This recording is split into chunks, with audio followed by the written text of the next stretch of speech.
Nomor satu, tolong jangan menyalahkan orang yang berpikir ekonomi. Karena ekonomi itu hubungannya dengan bertahan hidup. Gak usah manusia. Kirek wae nomor satu yang dipikirkan adalah bertahan hidup. Tikus saja nomor satu yang dipikirkan bertahan hidup.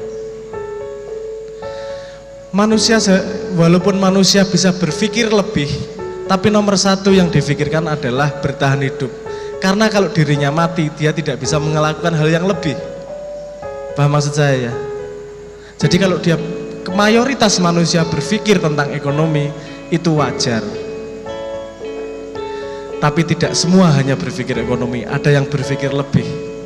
Ada yang berpikir tentang kemajuan, ada yang berpikir tentang teknologi, ada yang berpikir tentang penelitian dan seterusnya. Tapi kalau kebanyakan manusia berpikir tentang ekonomi, itu sangat-sangat wajar.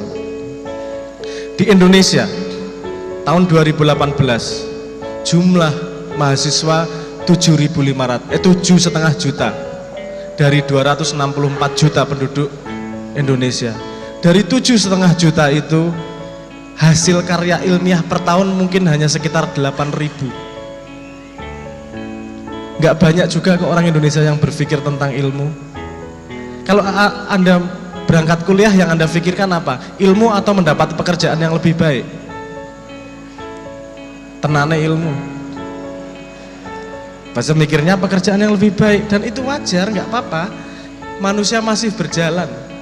Nanti dia akan menemukan saat-saatnya di mana ada ilmu yang lebih berharga. Lihatlah, semua orang kaya, semua orang sing wis ampuh-ampuh yang itu, nanti kalau tuanya cari klub, cari kumpulan pengajian mesti.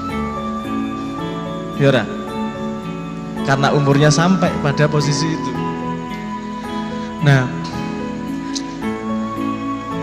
universitas mungkin 10-20 tahun lagi akan hilang. Dia mungkin hanya akan berubah menjadi lembaga sertifikasi.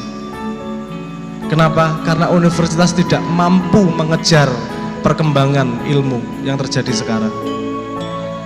Usia lulusan, usia S1 itu hanya 3 tahun. Setelah 3 tahun ilmunya kadaluarsa, karena ada yang lebih baru lagi. Sementara kecepatan membuat kurikulum itu sangat lambat. Kalau di sini ada yang senang mainan coding komputer enggak? Ada ya. Anda lebih efektif belajar di forum daripada di sekolah. Bener enggak? Karena di sekolah terlambat nih itunya, kurikulumnya. Dan itu terjadi hampir di semua bidang. Dan sekarang semua perusahaan besar membuat universitasnya sendiri.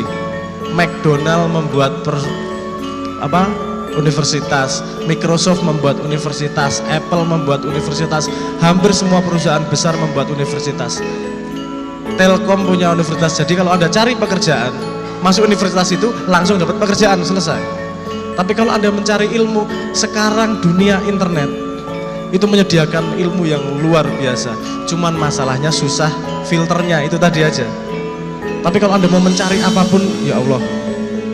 Dan yang Anda bisa search dari Google itu mungkin hanya 1/8 dari jumlah internet.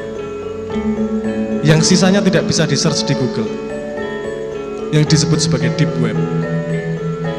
Ini mumet meneh, tapi Anda harus punya bayangan betapa luasnya dunia internet itu. Positifnya adalah informasi bisa tersebar begitu luas. Negatifnya adalah kita jadi tidak bisa punya filter terhadap informasi. Jadi pendidikan akan berubah di masa depan. Ini akan harus menjawab kompleksitas yang baru.